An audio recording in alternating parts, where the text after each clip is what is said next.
The static mile. No one liked driving Old Cutter Road after dark, mostly because the pavement had a way of eating headlights. The trees leaned too close, the ditches swallowed sound, and the mile-long stretch between the mile markers hummed with an odd electric quiet. Most folks avoided it. The ones who didn't usually had a reason they didn't talk about. When Leonard Briggs took the route home one Wednesday night, he only did it to shave a minute off the drive. His thermos rattled in the cup holder, half full of cold, bitter coffee from a shift that ran too long. Snow flurries drifted across the windshield like sparks blown from a tired fire. He turned onto Cutter. Halfway through, the static started. At first, he thought it was the radio, but the dial was off. The noise grew anyway, a low metallic hiss that reminded him of an untuned television from childhood. It crawled along the floorboards and rose through the steering wheel, buzzing in his fillings. The headlights dimmed.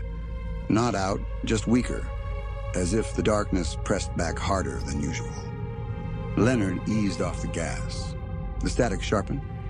It wasn't random anymore. There was a rhythm to it, a stuttering pattern that clicked along the air like a code tapping on the inside of his skull. He killed the engine. The noise didn't stop. It swelled instead, filling the cabin until the rearview mirror trembled. Snow gusted sideways. For a moment, the whole world felt hollow. Then he saw the figure ahead. A woman stood at the edge of the road, facing the trees. Her coat was too thin for winter, hem fluttering in the wind that didn't touch anything else. Her hair hung straight down her back, unmoving. Leonard rolled his window down halfway, ready to shout, but the static roared and drowned everything. The woman turned. Her face looked as if it had been erased.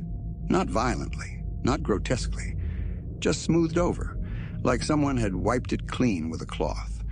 A faint outline where eyes should be twitched, trying to open. Leonard quickly closed the window. The woman lifted her hand.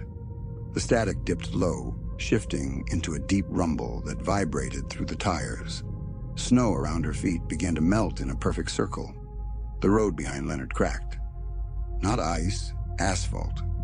A fracture split the pavement jagged and fast, racing toward his rear bumper with a sound like radio feedback mixed with cracking bone. He turned the key, praying the engine would catch. It coughed, sputtered, caught fire again. The static shrieked. Leonard floored it. The car jerked forward as the crack reached the rear wheel. Looking in the rearview mirror, he saw a shape crawling up through the gap. Long fingers, too many knuckles, skin that looked like wet paper. He didn't wait to see the rest. He tore down Cutter, engine straining. The static pounding behind him like furious breath pressed through teeth. When he reached the end of the road, the noise cut out. The headlights brightened, the air settled. He looked back only once. The woman stood exactly where she had been, but now she faced him, blank features tilted as if listening. The crack in the pavement sealed itself inch by inch, the asphalt knitting like wounded flesh. Leonard didn't sleep that night. He kept expecting the static to crawl up his walls, to flicker through his bedroom light, to whisper just below hearing.